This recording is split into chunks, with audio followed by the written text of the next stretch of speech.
सुबह का वक्त था। पूरे घर में आवाजें गूंज रही थी। विक्रम, नेहा और आदित्य ऑफिस के लिए तैयार हो रहे थे। वहीं पायल अपने स्कूल के लिए तैयार हो रही थी और उधर रसोई में बर्तन बज रहे थे। गैस की सीटी चल रही थी। रीना बहू सबके लिए नाश्ता बना रही थी और ऐसे ही सब अपने अपने काम में व्यस्त हो रहे थे। अरे भगवान, एक दिन में तो 24 घंटे कम लगते हैं। मम्मी, मेरा टिफिन में पराठा डालना मत भूलना। रीना, चाय मिल जाएगी क्या? भाभी, मैं डाइट पर हूँ, मुझे पराठा मत देना। भाभी, मुझे भी बस टोस्ट चाहिए। हाँ हाँ, सबकी अलग अलग डिमांड पूरी कर दूंगी। जल्दी जल्दी सब टेबल पर बैठो और बिना खाए यहाँ से कोई नहीं हिलेगा। मैं सबके लिए नाश्ता लगा रही हूँ। तभी सास किचन में आती है और अपनी बहू को बोलती है। अरे बहू, ला मैं तेरी कुछ मदद कर देती हूँ। और ये क्या, सबके लिए अलग अलग खाना बनाया गया है? तूने सिंपल सा पोहा बना देती और लंच। अरे माँ जी, आप तो जानती ही हैं, अगर मैंने पोहा बनाया होता तो सब गीत से कुछ न कुछ बहाना करके बिना खाए हुए चले जाते। पर बेटा, तू अगर उनके हिसाब से अलग अलग बनाएगी तो हो गया। पता नहीं कब समझेंगे ये लोग। माँ जी, आप यहाँ किचन में क्यों खड़ी हैं? वहाँ डाइनिंग टेबल 2 पर बैठिए ना, मैं रीना की मदद कर देती हूँ। हाँ बहू, कर दे थोड़ी मदद। बेचारी सुबह से अकेले लगी पड़ी है। सब खाने की टेबल पर बैठे हैं। रीना और उसकी सास सावित्री जल्दी जल्दी सबके लिए खाना परोसते हैं, लेकिन किसी को खाना ठीक नहीं लगता। रीना चुपचाप खाना दे रही होती है। बातें सबकी चलती रहती हैं, पर खाने की तारीफ कोई नहीं करता। भाभी, ये पराठा थोड़ा ऑयली है। मुझे बस एक बाइट चाहिए, ऑफिस में खा लूंगा मैं। भाभी, मैं भी ऑफिस में जाकर खा लूंगा, अभी लेट हो रहा हूँ बहुत। अरे सब छोड़ो ये सब, क्या हो रहा है?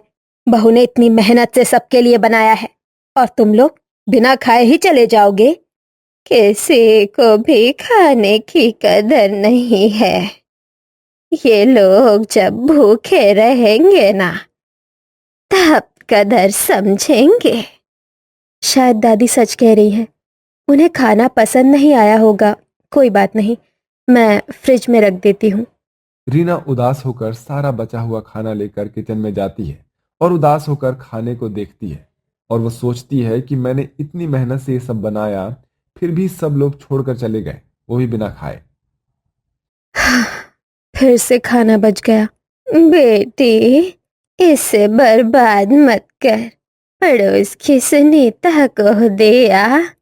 हाँ दादी, ये सही रहेगा, क्योंकि अभी का बचा हुआ खाना ये लोग रात में खाएंगे नहीं, तो क्या फायदा, इससे अच्छा कोई खा लेगा।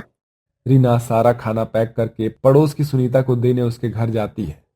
सुनीता, ओ सुनीता, कहाँ हो तुम? हाँ भाभी, अंदर आओ। सुबह सुबह कैसे आना हुआ? अरे सुनीता, देखो ना, मैंने इतनी मेहनत से खाना बनाया था इन सब के लिए, और सब बिना खाए ही चले गए। अब तो इनका डेली हो गया है। अरे भाभी, आप ज्यादा सोच रही हैं। लाइए, मैं रख देती हूँ किचन में। आ, मुझे तो नाश्ता भी नहीं बनाना पड़ेगा अभी का, इसी में सबका हो जाएगा। हाँ, यही सोचकर मैं ले आई।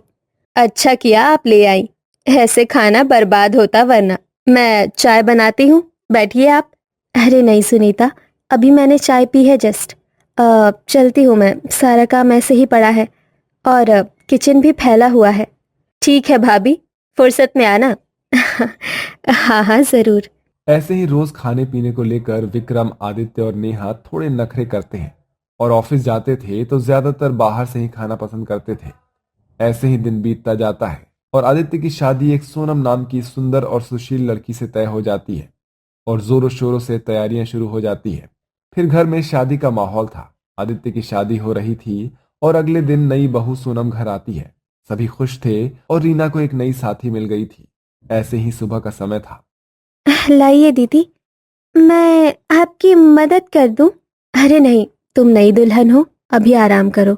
ये सब काम तो पूरी जिंदगी करना है। कोई बात नहीं दीदी, अभी तक आप अकेले ही कर रही थी, अब मैं हूं ना, लाइए ये मुझे दीजिए, मैं कर लेती हूँ। वाह, देखो कैसी समझदार बहू आई है। हाँ माँ जी, सही कहा आपने, मेरी दोनों बहुएं बहुत समझदार है। अब मुझे कोई टेंशन नहीं, दोनों मिलकर सब संभाल लेंगी।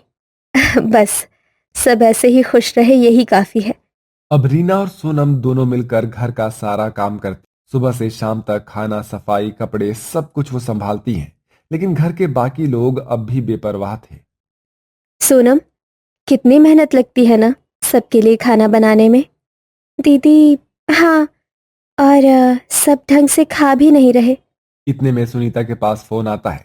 तीनों भाई बहन साथ होते हैं। मैं बाहर ही खा लूंगी मम्मी।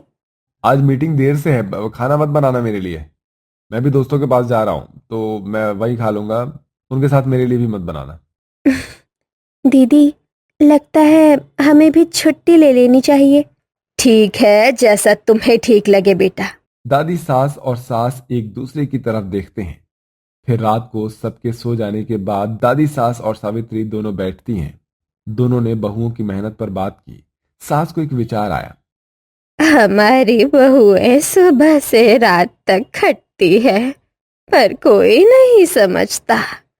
अ, और आजकल तो खाना पीना भी इन लोगों का बाहर से बहुत ज्यादा हो रहा है। हाँ मम्मी जी, सही बोल रहे हो। ऐसे ही चलता रहा तो बहुत दिक्कत हो जाएगी। हमें इनके लिए जल्दी ही कुछ ना कुछ करना पड़ेगा। क्या करने वाली हो बहू? एक छोटा सा फैसला, पर असर बड़ा होगा। जो भी फैसला तूने लिया है, मैं साथ हूँ तेरे। जी मम्मी जी, कल सुबह ही मैं सबको इस फैसले के बारे में बता दूंगी। अगली सुबह सब नाश्ते की टेबल पर बैठे थे। हर रोज की तरह दोनों बहुएं मिलकर सबके लिए नाश्ता परोसती हैं और सावित्री उसी समय खड़ी होकर घोषणा करती है। सुनो सब लोग, अभी लगातार चल रहे बर्ताव को देखते हुए मैंने एक फैसला लिया है कि आज से हफ्ते के 2 दिन रसोई बंद रहेगी। क्या? ये क्या बोल रहे हो और क्यों?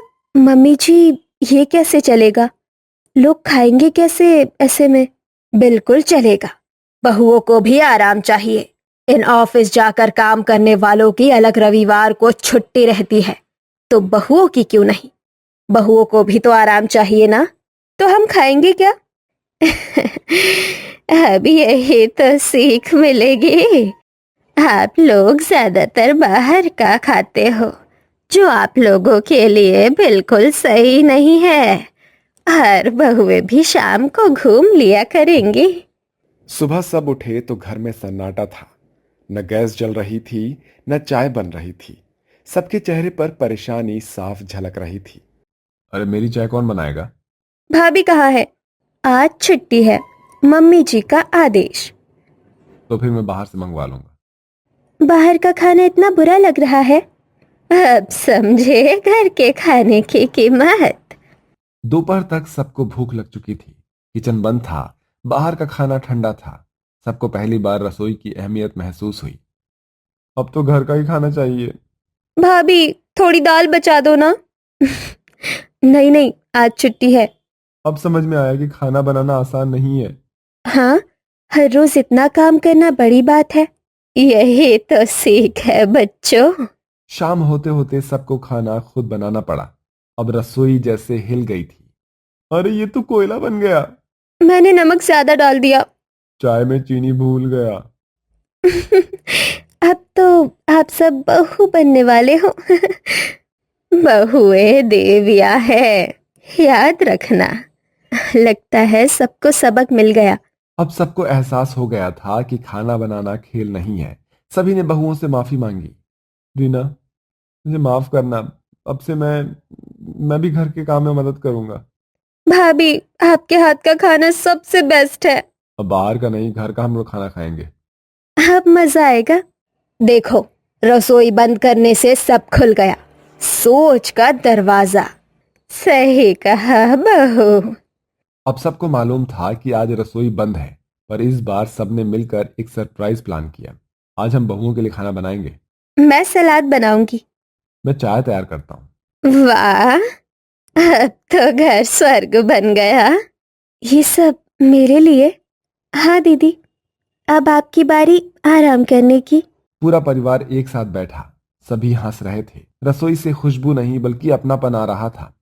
यही तो चाहा था मैंने, सब एक दूसरे की कीमत समझे। मम्मी, आपने सही किया। अब रसोई भी मुस्कुरा रही है। और बहुए, और बताई। चलो, अब सब मिलकर खाना खाते हैं। सभी परिवार के मर्द और नंद मिलकर खाना बनाते हैं और मेज पर लगा देते हैं। आज तो सबसे स्वादिष्ट खाना बना है। रसोई के 2 दिन बंद करने से घर में प्यार के दरवाजे खुल गए।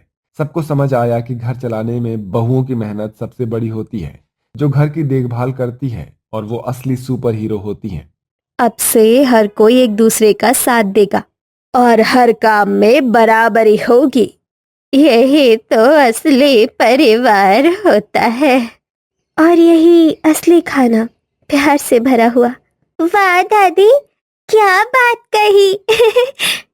और इस तरह सबने सीखा कि रिस्पेक्ट सबको मिलनी चाहिए, रसोई में काम कर रही मम्मी को भी।